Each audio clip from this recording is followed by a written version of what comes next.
Yes, guys, you know what time it is. It's your boy David at the Irish Hotspur, Ireland's #1 Spurs fan, presenting Tell Me Your Spurs Story. And here with us tonight, sharing his story, we have Arthur. Arthur Everret, how are you keeping, my man? Oh, I'm fine, David. Yourself? I'm okay. Look, I haven't been the best this week, but I'm getting better now, thank God.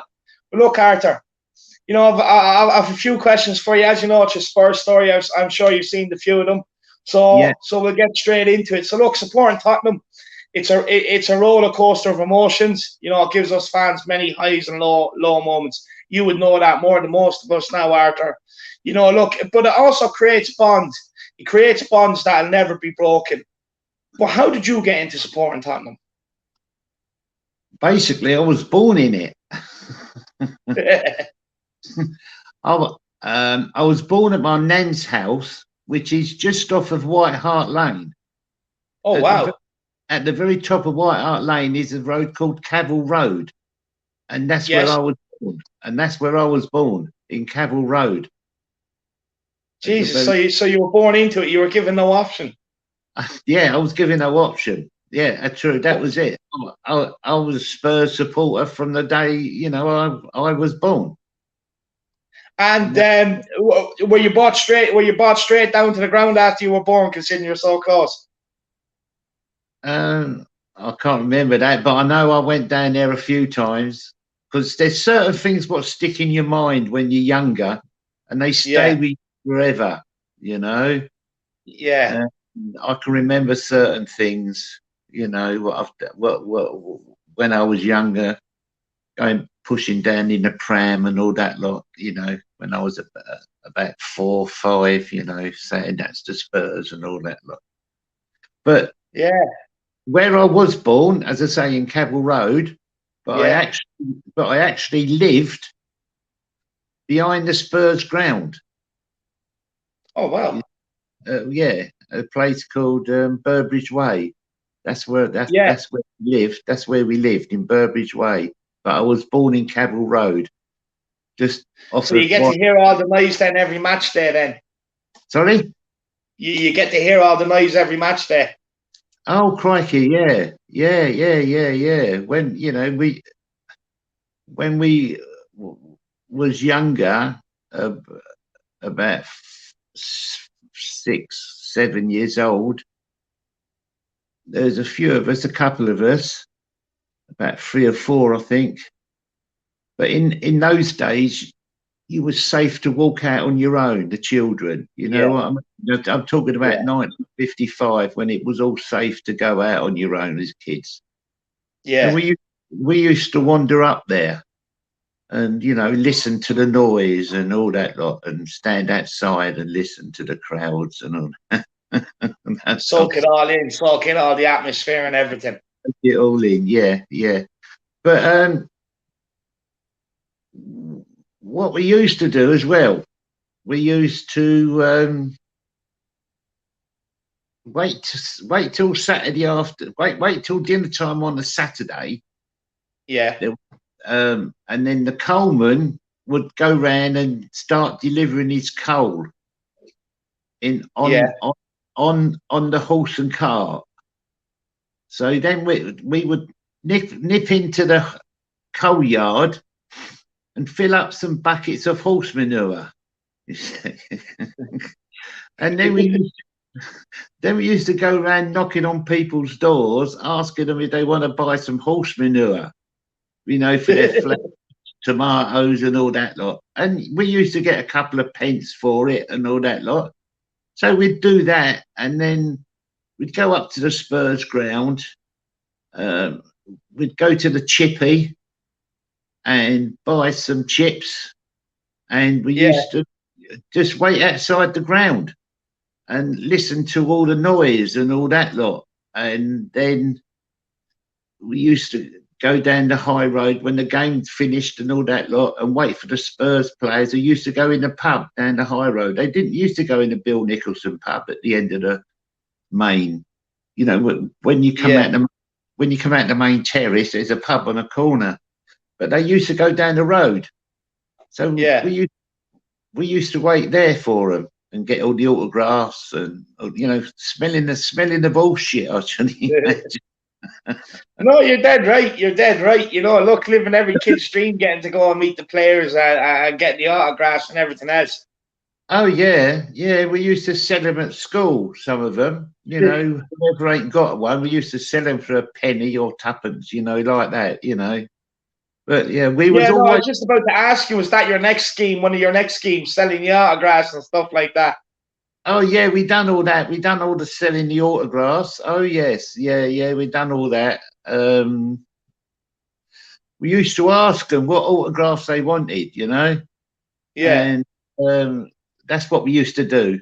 And because the players got to know us, because we was always there, and yeah. they used, sometimes if we was lucky, they'd bring out a glass of lemonade and a packet of crisps for us. So we was at a sort of a repair with them, You say, hello, Dave. Hello, John White, Cliff Jones, Bobby Smith. Yeah, Gilzine when he was there as well. So we used to say hello to him, and they used to say hello back, and it was nice for them to bring out a glass of lemonade for us, and a packet of crisps. Yeah, fair play to them. Look, it's definitely changed now. Look, players are a lot more sheltered and hidden away and stuff like that. So that's absolutely amazing, an amazing story. Like, a throwback to the times where, you could just sit outside the pub and you could speak to them and get Oh, autographs and stuff like that. And the fact that they used to look after you, bring you out a bit of lemonade and stuff like that, that's absolutely class. oh yeah, it is. It is class. It is class. And then some Saturdays, it would got, we used to go up to the ground, and about 20 minutes, 15 minutes from the end of the game, it all depends who they were playing. Yeah. They used to open the gates and, let the people that wanted to go out early, they let them to go out. So we sneaked in the gates that way when they opened them, So we got in. Eventually we got in for quite a bit for nothing to watch them. Happy days. Happy days. Oh yeah, but you can't do that now. But in the 50s, the late 50s, that's what we was allowed to do, and that's what we done. There was no trouble, and everything was fine, So that's what we used to do. His times have severely changed, haven't they? Oh crikey, yeah. You won't be able to do it now. No, Jesus, you wouldn't. Yeah, we've got into a fair few games, thing. But then my first real game was I went with my uncle. It was 1958. I went to my first game of Spurs, the proper one. He took me in there. I was 8 years old, and it was Bill Nicholson's first game in charge of Spurs, the first manager he was at that time. Yeah. And we beat Everton 10-4. Jesus. And that was a fantastic day. The first day I ever went to see him score 10 goals and jumping up in the air with all the, the other fans and all that lot. And it was heaven to me, to see, to be a part of that time, Bill Nicholson's first game, and we won 4. And we went in the Enclosure. I don't know if people remember it now. That was under the main stand, the Enclosure. And we used to stand in the same spot all the time, And we got to know everybody around in the little circle what we had. Yeah. No one else could stand in that spot. If somebody come and said, "Nah, you can't stand there, mate, because somebody else will be here soon, and that's his spot, and he always stands in there." So they sort of So you was always with the same crowd, of people in that time, and that was brilliant. That was absolutely brilliant. Yeah. It was happy days. happy days, you know. It sounds like that. Look, for one of your first games, look, you definitely got your money's worth. 14 goals to see. 10-4, Yeah, 14 goals. Yeah, 10-4. That was their first, first game for Bill Nicholson. Do you remember any of the scores for Tottenham? Bobby Smith got a few. Oh God, I know Bobby Smith got a few. I think Cliff Jones got one or two. But I can't remember the others. Yeah. John White Yeah. might have. Yeah, no, John White was he? No, John White weren't around then. And going to games with your uncle Arthur, was that something that kept on happening after that? Then did you keep getting to go to games with him and stuff like that? Oh yeah, because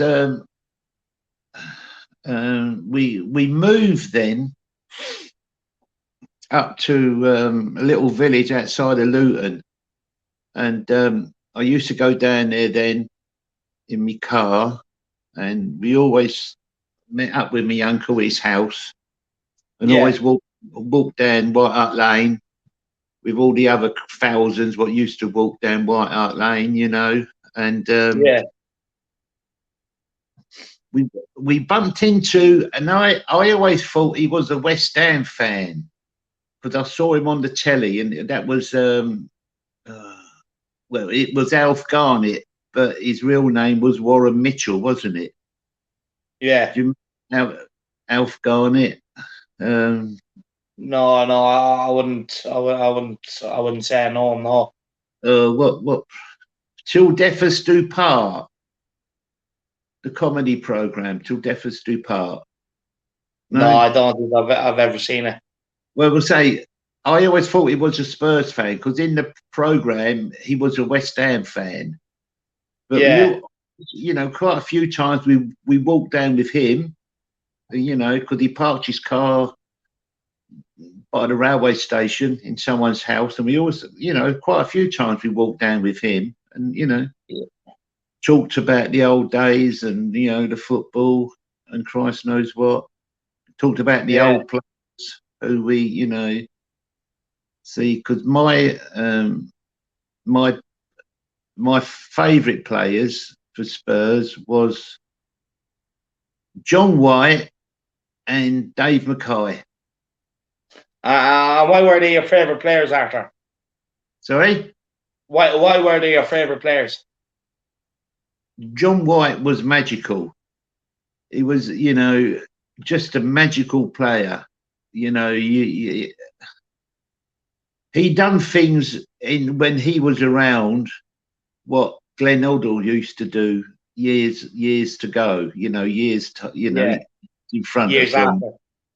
But in the 1960s, John White used to play like him, and it was a fantastic thing to watch, And Dave Mckay, he was like a centre back. Dave Mckay, wing backs, the new wing back sort of thing. Yeah. And he would just go through a mountain for Spurs. He broke his leg twice playing for Spurs. Jeez. There was a picture of him. I don't know if you ever see it. He got hold of one of the Leeds players, Billy Brennan, I think, got hold of his T-shirt like that and lifted him up off, the bloody, but he was a real Spurs man. He was a Spurs man. And Bobby Smith, I know players go off the pitch now for if they've got a little blood on their nose or something like that. Yeah. Well, Bobby Smith used to always had blood coming off of his forehead most of the time, because the old leather ball, what they used to play with, and the lace in the, what they used to put the leather, the stitching, used to hit him on the head most of the time, and that used to get blood coming down his head. But he never went off in those days. It was just like, oh well, never mind, and got on with the game. And you're talking about real men in them days, Arthur, aren't you? Oh yeah, he was. And there would have been none of that rolling around like you see nowadays, would there? Oh no! Dave Mckay would have bloody picked him up, you know what I mean, and bloody buried him, for doing that. Because I remember one time, Dave Mckay, he moaned at Maurice Norman, who was the centre half then. He moaned at Maurice Norman for getting injured. And he's saying no. He was saying to him, "No, come on, get up. Don't lay back. Get up. Yeah. They were such a good team those days, because they went on then. They went then on to win the 60-61 season, the double. First ever team to do the double, wasn't they? Did you get to many games during that time? Sorry? Yeah. Oh, yeah. We went to the final. Thing, and when they paraded the cup, the two cups on the buses, on the bus they used to go down the Tottenham High Road. Yeah. We was up at Tree at the town hall. We so when they come out on the balcony, we was right there. We climbed the tree at the town hall to watch them on the bus. But yeah, we used to get up to some antics, but we always used to get in the ground somehow, and we went sometimes.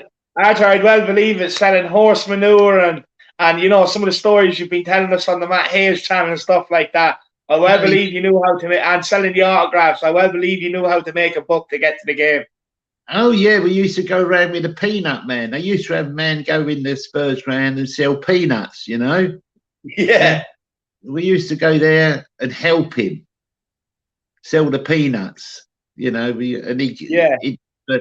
give us sixpence or bag of peanuts. But that got us in the ground.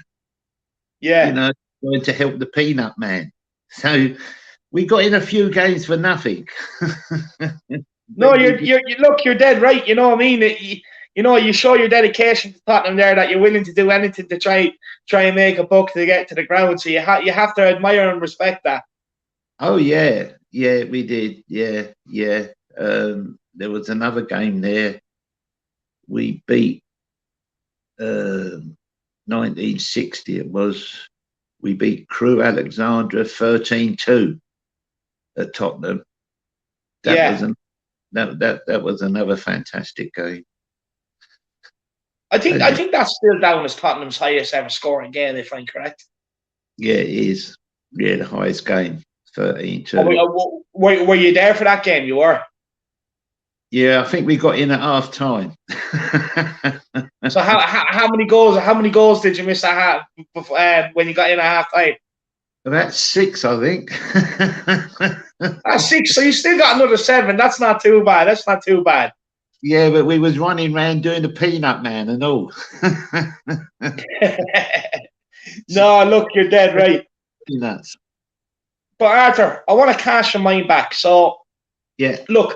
Over the course of this series, I've had many early memories, like, going to games, my first jersey, going to the pub to watch games with my dad and stuff like that. What is your earliest Spurs memory? My earliest Spurs memory.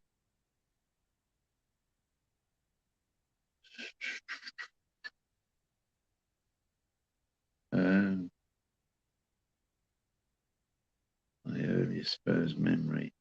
Like, is it like getting a jersey? Is it being down at one of the games, meeting players? I should imagine it's when we met the players from the pub. That was when I really recognised all the players and all that lot. Yeah. We used to go down to the ground and all that lot to see them come in their cars, because they always used to park their cars in the front, in the main stand. That's where they used to park them, through the double iron gate there. And they used to park in there. So we'd stand up there some mornings, watch them come in, you know.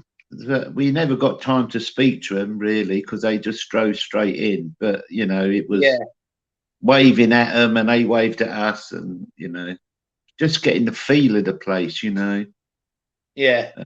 Because as I say, when we used to stand in the enclosure, it was like a family thing then. You know, you knew everybody, and, you know, once you're a Spurs fan, you're always a Spurs fan. There's, you know, I know you've got a lot of ups and downs, but, you know, once you're a Spurs fan, you're always a Spurs fan. You cannot help it. Yeah. That is the truth. And come here, just for everybody at home. Look, you know, I've been told about the enclosure. I know what it is, but just for everybody at home, why don't you explain to them what the enclosure is? The enclosure, right? The enclosure was underneath the main stand. If you come up through the main stand off of the high road, through the metal gates, you went to the turnstile. You paid your money and all that lot. Then you go through the turnstile, and then there was another turnstile underneath. It was underneath the stairs. No, in the main stand, you had the lower stand where people stood, and then they had seats above you and all that lot. Well, the enclosure was underneath the seats. They only let a certain amount of people in the enclosure, and that was the enclosure at the front of the main, you know, at the main stand. Yeah, that was the enclosure. So there you are. So there's any Spurs fans tuning in now. There's a bit of history from Arthur. Absolutely brilliant. I absolutely love it. I love it. Come here. Back then, was there such thing as, like, you know, replica jerseys? You know the way you see fans walk around with jerseys now, and if so, were they expensive back then or hard to get? No, they wasn't expensive. No, they wasn't expensive at all. Let me go back. I think the first one my dad bought me was about £3. You know, Jeez. Yeah. What, they're about £35 now, aren't they? You wouldn't even get one of the socks for that now. No, that's true. I think it was £3 he paid, I think, for my first shirt, you know. And there were 7 of us, so we didn't have a lot of money. Yeah. We didn't have a lot of money, but I always remember one Christmas I got a Spurs kit, you know, the shirt, the shorts, and the socks, you know, because I already had a pair of old football boots, and that was it. I'd say you're absolutely over the moon with the full kit, though, are you? Oh, crikey, yeah, you know. Oh, definitely. I wouldn't take it off hardly. You know, I used to be outside, and whatever player played good, I used to be. One week I'd be Bobby Smith, the next week I'd be Dave Mckay or Mick Jones or someone picking like up your friends because they're rolling around injured. Yeah. But that was a lovely present. What I got. I'll always remember that. My first Spurs kit. That was at Christmas time. Yeah. Must have had to work a few extra hours to get the whole kit. Yeah, I should imagine he did. Yeah, no, fair play. What else did you want me to say about? No. I have loads more questions there for you, but So the next question, Arthur, is: look, what made you fall in love with Tottenham? Well, every part. Apart from the fact you were born in it, because, you know, you could have chose any team to support, really. You know what I mean? Even though you were born in London, in Tottenham, and that, you could have chose any team to support, really. So, what made you fall in love with Tottenham? Everyone in your family supported Spurs. You know, So I had no option. It was Spurs. I didn't have no option, you know. So, but once I saw the Spurs, saw the stadium, and saw my first game, that was it. I just was just completely in love with Spurs, and there was no other team for me in Spurs, you know. That's what But I like to hear, Arthur. but everyone around Tottenham, Bruce Grove, where we used to live, it was all Spurs. There was no one. There was no other Yeah. team. It was just all Spurs, you know. Yeah. So it was that. And back then, if there was any kids that used to support, say, a different team, not Tottenham, and they were from and around Tottenham, I hope you gave them a bit of stick for it. Yeah, yeah. They used to get beat up.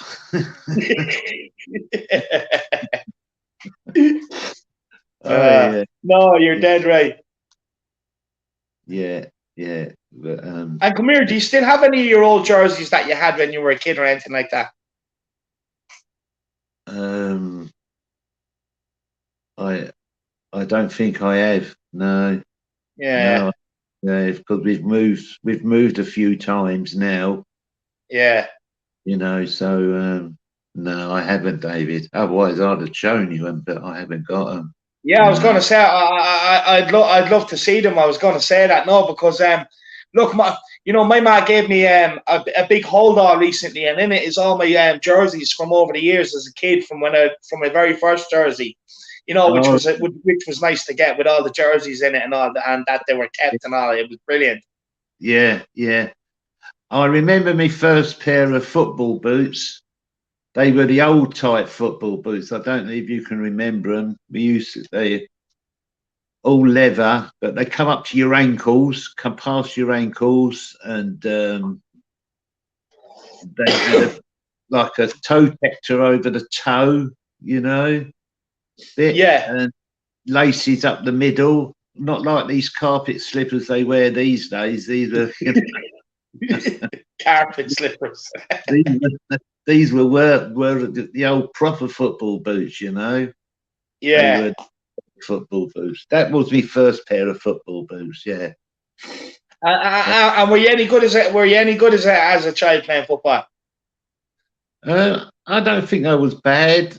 When I moved up to Luton, I should have gone to a few trials. That's the one thing I regret in my life not doing.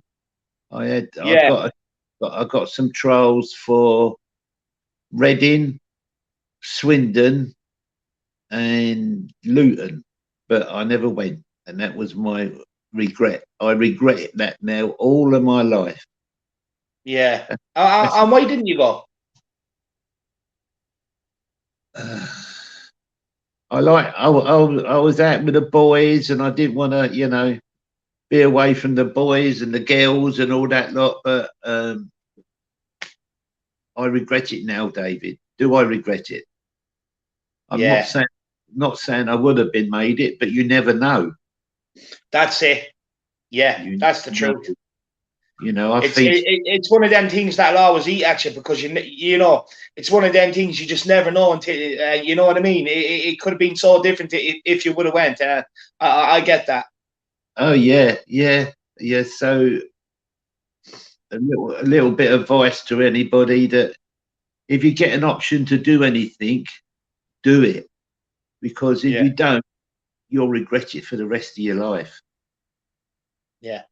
Because you never know what could happen, and that's what happened.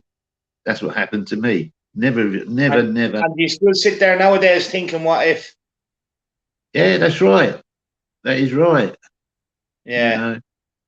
But there you are. Life is life, as they say. You all make mistakes, and that was the biggest mistake I ever made in my life. Yeah. Look, I wouldn't let it get to you, Arthur. There's always the what if, but look, you wouldn't change your life for anything else either. Oh no, I wouldn't change it. No. Yeah. I've had loads of ups and downs, but there you are. That's life, as they say. Yeah, it is. It is that. Unfortunately, that is life, Arthur. But look, there's been many greats of the game spanning many generations. You know, you've seen a lot more than what I have. And many players who have had the privilege to grace the pitch at White Hart Lane. Who is your favourite ever player? You don't have to pick one. If you have a couple, you can give me the couple.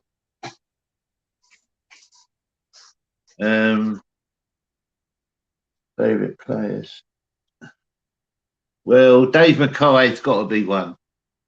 Dave Mckay has got to be my favourite all-time player. You know. Yeah. He was Spurs through and through. You know, he bled for the club. You know. Yeah. He bled for the club. Plus John White as well. You know, they were my two icons, and they'll always be my icons. You know. Yeah. I know. John White died in 19. He got struck by lightning in 1964. Jesus. He was playing golf at Enfield, yeah. and it started thundering, and he sheltered under a tree. Yeah. He got struck by lightning, and that killed him. But what a player! What a player he was. He was the Glenn Hoddle of that time, you know. Yeah. And a real ball player. Oh crikey, yeah! What he could do with a ball, what passes he could do with it, you know. We never really saw. And it's a different type of ball back then as well.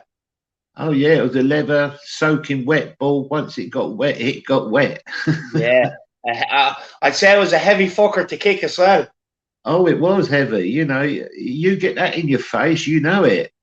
Yeah, you know it. You know it. You know, but there you go. That was it. Yeah, I would say John White and Dave Mckay. Nice. And you know, look, you spoke a bit about Glenn Hoddle. You obviously would have seen Gascoigne and you know players of that ilk. How do they stack up to John Mckay and Smith? Well, Bobby Smith, if he was playing now, he'd be sent off every game, you know, because with him, if the goalie had the ball, he'd be in the back of the net with him, you know. Yeah. Because in those days they could shoulder charge the goalie. Yeah, you know? Jesus. He's many a time, you know, the ball and the goalie's been in the back of the net, where he's just gone shoulder charged them. You know, you can't do it there, but he'd be sent off if he was playing this time of day, you know. Glenn Hoddle 100%. Don't get me wrong, Glenn Hoddle was fantastic, you know. Yeah. And Gascoigne was, but we all know what happened to Gascoigne. He spoiled himself, didn't he? Yeah. Very sad. What did you think of players like Modric or Kane or Harry Kane like nowadays, players like that? Modric was fantastic, wasn't he? Yeah, Modric, he was brilliant. He was a real class midfielder, wasn't he? Could put a ball through an eye of a needle. Yeah. Kane is just another level to anything Spurs have had down there, you know. And he must be one of the. Well, he's definitely one of the best in Europe, and I'd say he's one of the best in the world now, because there's not a centre forward what can do what he does. Yeah. You know, he not only scores goals, but he makes goals. Yeah. And he's not just he's not like Jimmy Greaves. Jimmy Greaves just used to stand in the penalty, you know, the 6-yard box and score his goals, you know. But Kane's fantastic. I don't think Kane. Jimmy Greaves gave you a lot of celebrations, didn't he? Oh crikey, yeah. Jimmy Greaves. We could have got him for nothing, you know. Jimmy Greaves. Yeah. Yeah. He was a schoolboy at Spurs. and they let him go. And Yeah. then we ended up paying the first club to pay. What did we pay for him?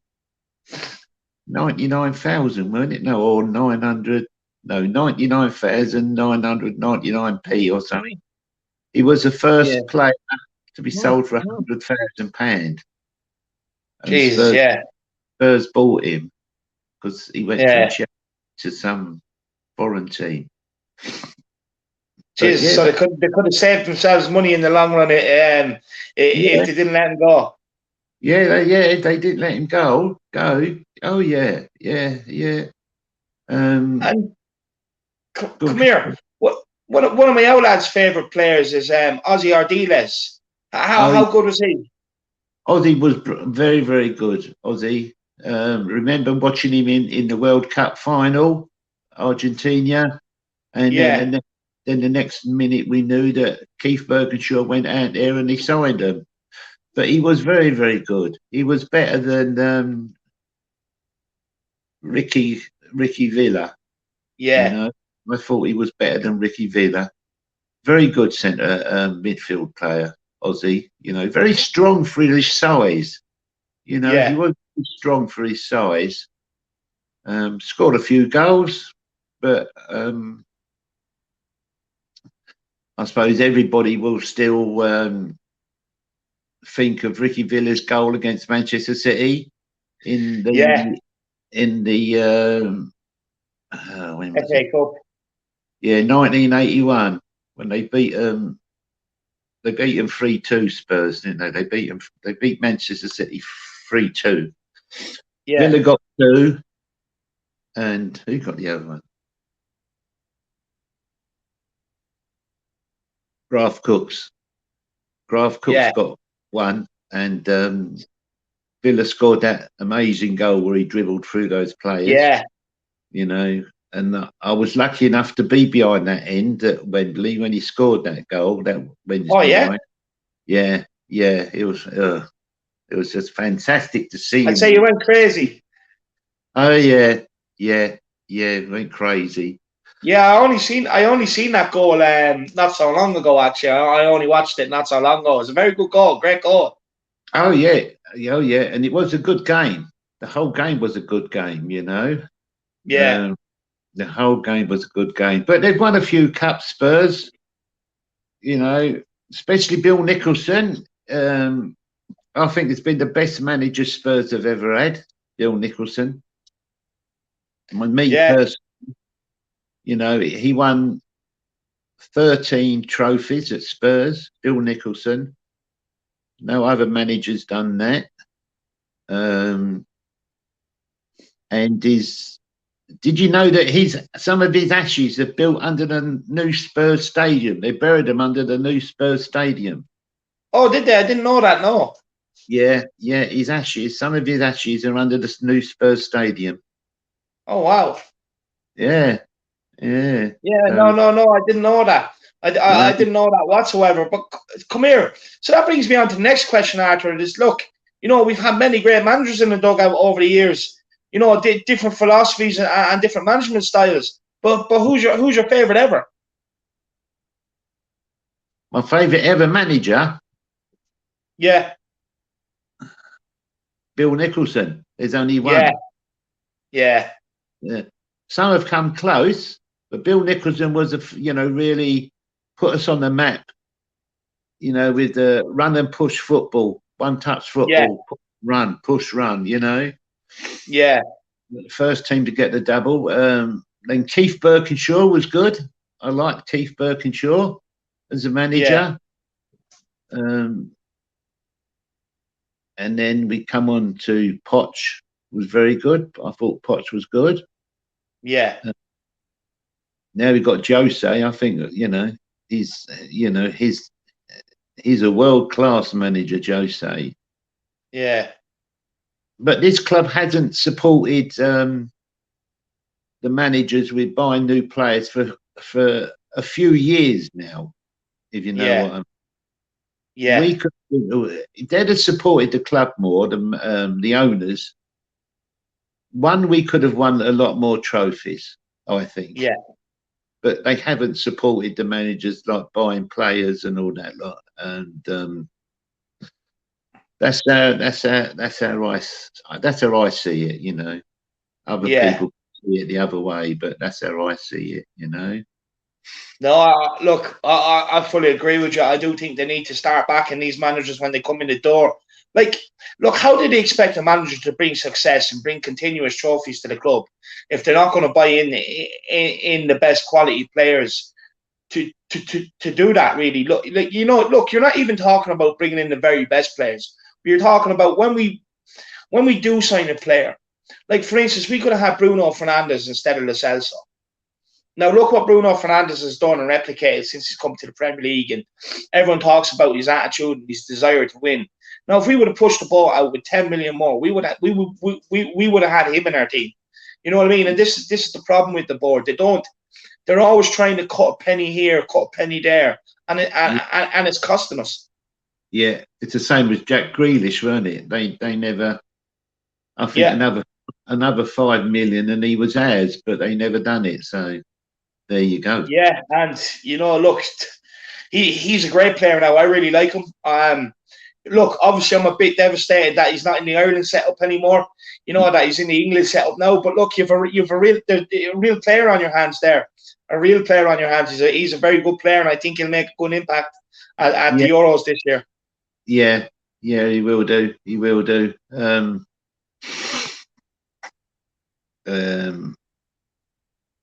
Whether or not we'll win it, I don't know. We ain't won nothing since 1966, England, have we? It's a long time. That's the truth. That's the truth. Look, the way I see it, I actually think you have a real good shot at the Euros this summer. Look, you definitely have the squad and the players, I think. Yeah. You know England's looking in competitions, they just don't have the look of the rub of the green going into the competitions. Yeah, but we've got the players to win it. I agree with you, and the subs, but as I say, we haven't won nothing since 1966. I think you're cursed. I think we're cursed. Yeah, I think we are. Well, come here. We'll get back onto Tottenham. Arthur. So come here. What game will you always remember and why? What games will I always remember and why?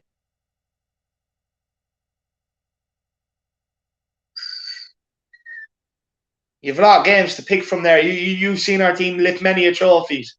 Yeah, I know. Oh God, Jesus. I think I'm going back to 84 when we played Anderlecht. Yes. In the Europa Cup, weren't it, or the UEFA Cup? I think it was back then. Yeah, it's changed so many names. Yeah. That game was absolutely nail-biting. That game. Yeah. When Artiles. Two-legged final back then, wasn't it? Home and away. Yeah, and it was 1-1 at Spurs after the final whistle and extra time. Then it went into penalties. But Graham Roberts scored the goal. He ran through, didn't he? And he was in the penalty area and tapped it in. Artiles hit the crossbar from about 2 yards, didn't he, that night? Instead of it just left his foot and went straight up. Then it was penalties, weren't it? And that was a nail-biting game, especially on the penalties. When were you in the ground for that game? Yeah, I was in the ground for that game. Yeah, in the enclosure, right by that goal. I've been lucky where things have happened where Spurs have won, and I've been behind the goal, But when they played Anderlecht that night, the goal was straight in front of me like that. So And yeah, Phil Parks was in goal. That's right, Phil Parks. And that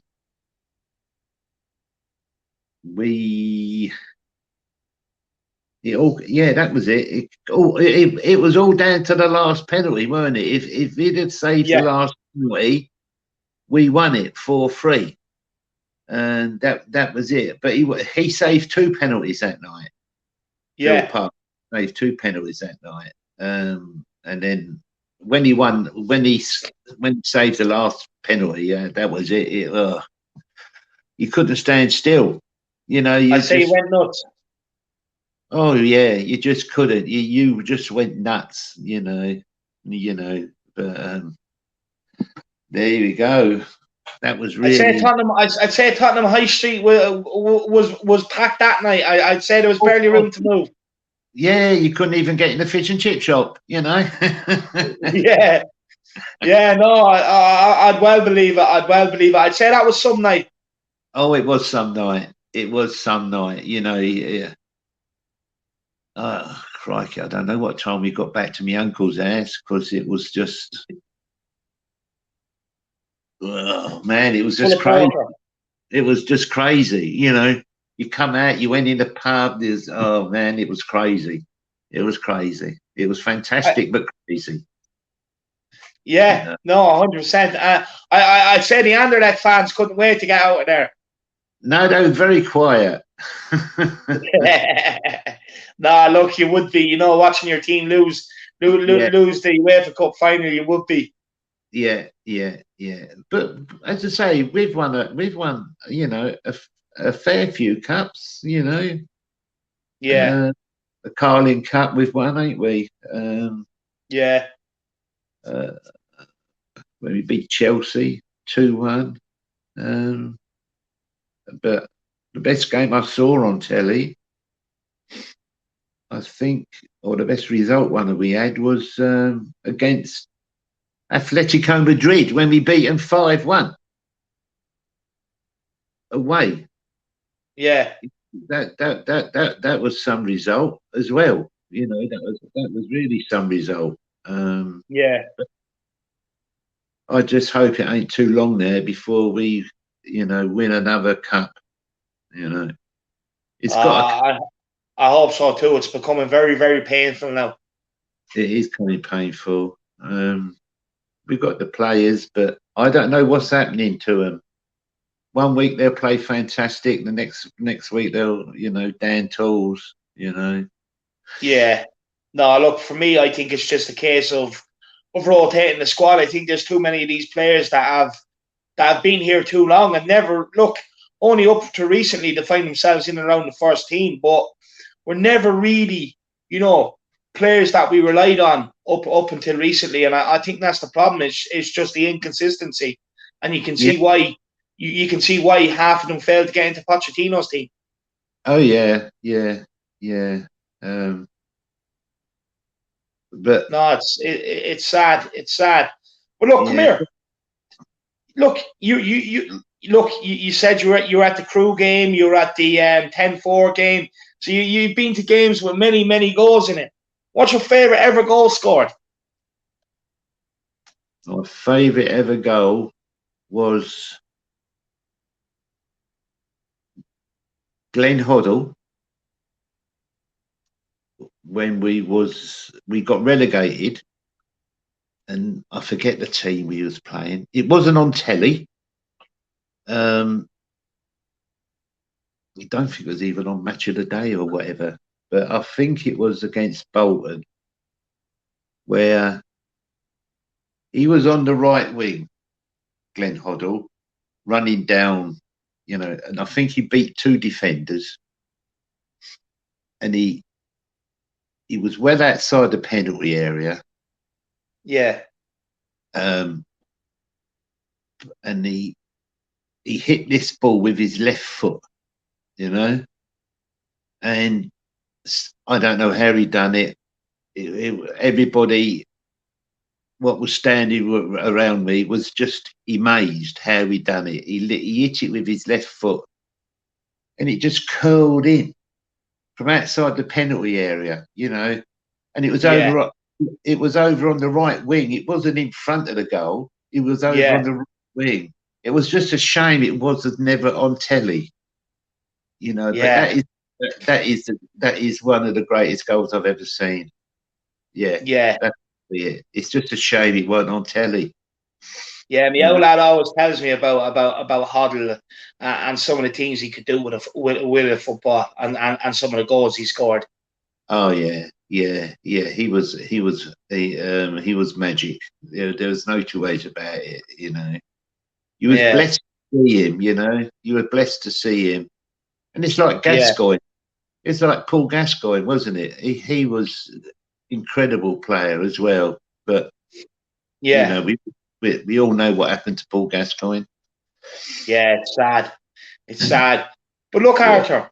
Look, for me, this club, it's my life. You know, I never miss a game when Tottenham are playing. No one's allowed to ring me, to be honest with you. Look, I also love the motto "to dare is to do." It inspires me to try things, you know, and that if you do dream about something and you put your all into it, you know, you put the work ethic in, you can do it. But what does this club mean to you? What this club means to me, it's my enjoyment in life. Yeah. They are my passion and my enjoyment in life. Mm-hmm. That's the thing. What it's kept me going since I was knee high to a grasshopper. You know. Yeah. And seeing and being a Spurs fan is just one of the, when we win, it's just one of the fantastic feelings, you know. I can't Yeah. describe it. They're just my life. Spurs Yeah. are. They're just my life. Yeah, yeah. And does the missus mind? Does the missus mind giving you time to watch the games and everything else, or does she be giving out like my missus? Oh no, she watches them with me. Oh, nice. Yeah, yeah. You picked well, so. Oh yeah, she watches them with me. You know. Oh no, she used to support Manchester United till we got married, but then I said you can't watch United on the telly. Yeah. No, you're dead right. You're dead right. So no, no, she loves football as well. She, you know, she watches all the games with me, Spurs games, and you know, other games what we watch. No, she's always Yeah. there. Yeah, yeah, yeah. No, no, fair play. You picked wisely, so you picked wisely. You made sure she liked football before you married her. That's the way to go. Yeah, yeah. But I don't. I must tell you this one thing. Yeah. My uncle. You talk about a Spurs fan. My uncle, when his daughter wanted to get married, he said, oh, "I want to get married," you know, blah blah blah. Yeah. He said, "What day do you want to get married?" She said, "Saturday." He said, "You can't get married Saturday." But you know where I go Saturdays? He says, "I'll go to the Spurs." She said, "Well, we want it." Well, he said, "Well, you'll have to change it because I go to the Spurs that Saturday." Yeah. So, because then he goes, usually they used to go Spurs at home on a Saturday, and then 9 times out of 10, the reserves played on a Saturday when the Spurs Yeah. were away. So I used to go there sometimes. So she had to pick a reserve game where he said, well, all right, I don't mind missing that, but I will not miss a first team game for you or be married. So he was just Spurs through and through and through, you know. Yeah. No, he's dead right. He's dead right. Look, he shouldn't have to give up watching a first team game for a poxy wedding, should he? No, no. And when she used to bring a boyfriend home, his first question was, "What football team do you support?" And if it weren't Spurs, that was it. He said, "Well, please leave the house." And if they were, you know, if they were Arsenal fans, God Almighty, God, she stop it. I'd say if it was an Arsenal fan in his house, he'd have the missus cleaning it from top to bottom, lad. Oh, they wouldn't be allowed in the gate through the gate. You know what I mean? Yeah. No, he's dead right. He's dead right. But look, Arthur, my last question for you, and it's a question I really like to end on, and it's look, what is your most cherished Spurs memory? My spirit and Spurs cherished memory. Yeah, your most cherished one that you'll always keep close with you.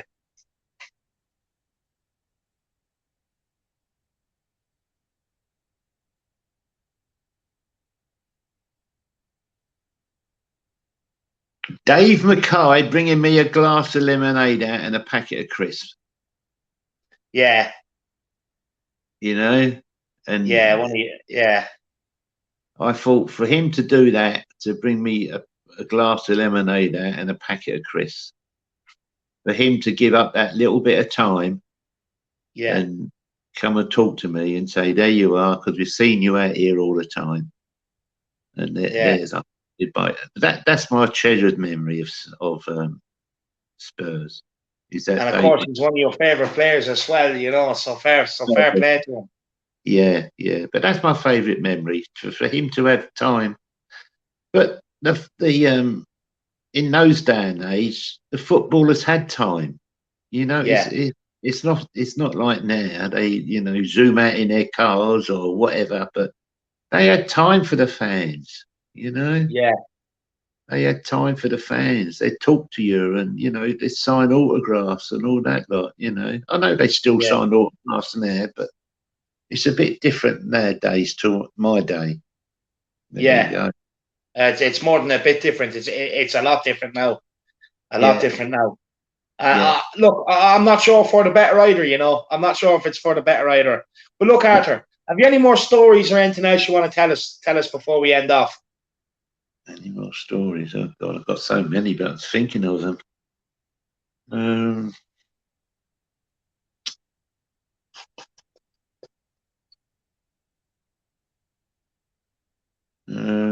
There's one which Christ knows how it happened. I'll never ever know how it happened.